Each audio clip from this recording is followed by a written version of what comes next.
আসসালামু আলাইকুম। Facebook cover photo ডিজাইনের আরও একটি ধামাকা এপিসোডে আপনাকে স্বাগতম। আজকের এই ভিডিওতে আমি আপনাদের দেখাবো কিভাবে আপনারা এই কভার ফটোটি ডিজাইন করবেন। তো চলুন চলে যাই মূল টিউটোরিয়ালে। সো প্রথমে আপনাকে লাইটরুম অ্যাপটি ওপেন করতে হবে, তারপরে আপনার সামনে ঠিক এইরকম একটি ইন্টারফেস চলে আসবে। তো এখানে আপনারা একটি প্রিসেট পেয়ে যাবেন। প্রিসেটটি ডাউনলোড লিঙ্ক ভিডিও ডিসক্রিপশন বক্সে দেওয়া আছে, আপনারা প্রিসেটটি ওপেন করবেন। তো প্রিসেটটি ওপেন করলে আপনার সামনে ঠিক এরকম একটি ইন্টারফেস চলে আসবে। তারপরে এইখান থেকে আপনারা এই থ্রি ডট অপশনে ক্লিক করবেন। তারপর এইখান থেকে আপনারা কপি সেটিংস নামে একটি অপশন পেয়ে যাবেন। এই কপি সেটিংসের উপরে ক্লিক করবেন। তারপরে এইখান থেকে টিক মার্কে ক্লিক করবেন। তারপরে এবার এইখান থেকে এই আইকনে ক্লিক করে ব্যাক করবেন। তারপরে এইখান থেকে আপনার ফটোটি সিলেক্ট করবেন। তারপর এইখান থেকে আপনাকে আবারও থ্রি ডট অপশনে ক্লিক করতে হবে এবং এইখান থেকে পেস্ট সেটিংসে ক্লিক করতে হবে। তাহলে দেখবেন আপনার ছবিতে কিন্তু একটা ডার্ক এফেক্ট চলে আসবে। তারপরে এইখান থেকে আপনারা এই শেয়ার আইকনে ক্লিক করবেন এবং এইখান থেকে আপনারা এই সেভ কপি টু ডিভাইস অপশনে ক্লিক করে এটা আপনার গ্যালারিতে সেভ করে নেবেন। এবার আপনাকে পিক্সেল অ্যাপটি ওপেন করতে হবে। তারপরে এইখান থেকে থ্রি ডট অপশনে ক্লিক করবেন এবং এইখান থেকে আপনারা চলে আসবেন ইমেজ সাইজ এই অপশনটিতে এবং এইখানে আসার পর আপনারা কাস্টমসে ক্লিক করবেন। দেন এইখান থেকে আপনারা পেয়ে যাবেন ফেসবুক কভার আর্ট, এটাতে ক্লিক করবেন। তারপরে এইখান থেকে ওকেতে ক্লিক করবেন। তারপরে এবার এইখান থেকে আপনারা এই প্লাস আইকনের উপর ক্লিক করবেন এবং এখান থেকে ফ্রম গ্যালারি অপশনে ক্লিক করবেন। তারপর এবারে এখান থেকে আপনাকে একটি পিএনজি ফ্রেম ডাউনলোড করতে হবে, যেটি লিঙ্ক ভিডিও ডিসক্রিপশন বক্সে দেওয়া আছে। তারপর ডাউনলোড করা কমপ্লিট হয়ে গেলে আপনার ফ্রেমটা সিলেক্ট করবেন। তো দেখতে পাচ্ছেন আমরা ফ্রেমটা সিলেক্ট করলাম। তারপর এখান থেকে টিক মার্কে ক্লিক করব।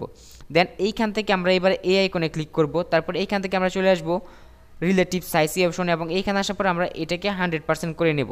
তারপরে এইখান থেকে টিক মার্কে ক্লিক করব এবং এইখান থেকে রিলেটিভ পজিশন অপশনে ক্লিক করে এটাকে আমরা ফ্রেমের সাথে অ্যাডজাস্টমেন্ট করে নেব। দেন এবার এখান থেকে আমরা লেয়ার আইকনে ক্লিক করব এবং এইখানে আমরা এটাকে লক করে দেব। তারপরে এইখান থেকে আবার আমরা এই প্লাস আইকনের উপরে ক্লিক করব এবং এইখান থেকে ফ্রম গ্যালারি অপশনে ক্লিক করব। তারপরে একটু আগে আমরা লাইটরুম থেকে যে ফটোটি সেভ করেছিলাম সেই ফটোটি সিলেক্ট করব। তারপরে এইখান থেকে আপনারা চাইলে আপনাদের ফটোটি ক্রপ করে নিতে পারেন আপনাদের প্রয়োজন মতো। তাই এখান থেকে আপনারা ক্রপ করবে। তারপরে এখান থেকে টিক মার্কে ক্লিক করবেন। দেন এইখানে আপনার ফটোটি এখানে নিয়ে আসবেন এবং এইখান ধরে আপনার ফটোটিকে একটু ছোটো বড়ো করে আপনার ফ্রেমের সাথে অ্যাডজাস্টমেন্ট করে নেবেন। তো দেখতে পাচ্ছেন আমাদের ফটোটি এখানে অ্যাডজাস্টমেন্ট করে নিলাম। এবার আমাদের ফটোটাকে ফ্রেমের পিছনে নিয়ে যেতে হবে, তার জন্য এখান থেকে টু ব্যাক এই অপশনে ক্লিক করব এবং এখানে ক্লিক করে দেওয়ার পর আপনারা চাইলে এটাকে আরেকটু অ্যাডজাস্টমেন্ট করে নিতে পারবেন। তারপর এইখান থেকে এবার আমরা এই লেয়ার আইকনে ক্লিক করব এবং এইটাকেও লক করে দেব। তারপরে এইবার আমরা সিম্পল এইখান থেকে আবার প্লাস আইকনের উপরে ক্লিক করব এবং এইখান থেকে টেক্সটে ক্লিক করব। এবার এইখান থেকে আমরা এই আইকনে ক্লিক করব এবং এখান থেকে এডিট আইকনে ক্লিক করব। তারপর এইখান থেকে আপনারা আপনাদের নামটি লিখে দিবেন। নামটি লেখা হয়ে গেলে এবার এইখান থেকে আপনারা ওকে আইকনে ক্লিক করবেন।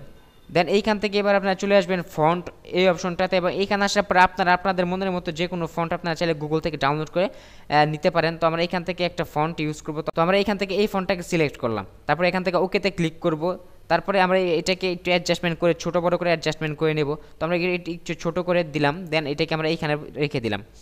ওকে, তারপরে এইখান থেকে আপনারা চাইলে কিন্তু এখানে আরও কিছু বাণী বা উক্তি অ্যাড করতে পারেন। তার জন্য এখান থেকে আপনারা চাইলে এই আইকনে ক্লিক করবেন এবং এইখানে আপনারা বেশ কিছু উক্তি পেয়ে যাবেন। আপনাদের পছন্দ মতো আপনারা যে কোনো উক্তি এখানে ইউজ করতে পারেন বা আপনারা চাইলে কিন্তু গুগল থেকেও বিভিন্ন উক্তি কপি করে নিতে পারেন। তো আমরা এইখান থেকে এটাকে সিলেক্ট করলাম। তারপরে এখানে এটা নিয়ে আসবো। তারপরে এইখান থেকে আবার আমরা একটি নর্মাল ফন্ট সিলেক্ট করব। তো এইখান থেকে আমরা চলে আসলাম ফন্টে। দেন এইখান থেকে আমরা একটি ফন্ট সিলেক্ট করে দিব। এই ফন্টটাকে সিলেক্ট করলাম। তারপরে এইখান থেকে ওকেতে ক্লিক করব। তো দেখতে পাচ্ছেন এখানে, তো এইখানে আমরা আসার পরে এখন এইখান থেকে আসার পরে আমরা এটাকে একটু ছোট করে নেব এবং ছোট করে আমরা আমাদের নামের নিচে এটাকে বসিয়ে দেব। তো আপনারা চাইলে কিন্তু আপনাদের মনের মতো করে এটা যে কোনো জায়গায় বসিয়ে নিতে পারবেন। তারপরে এখান থেকে এবার সিম্পল আপনারা এখান থেকে সেভ আইকনে ক্লিক করবেন এবং এখান থেকে সেভ এস ইমেজ অপশনে ক্লিক করে এখান থেকে আপনারা কাস্টমে ক্লিক করবেন। তারপরে এখান থেকে আলট্রাটা সিলেক্ট করবেন। তারপরে সেভ টু গ্যালারি অপশনে ক্লিক করে এটা আপনার গ্যালারিতে সেভ করে নেবেন। ব্যাস আমাদের কাজ কমপ্লিট।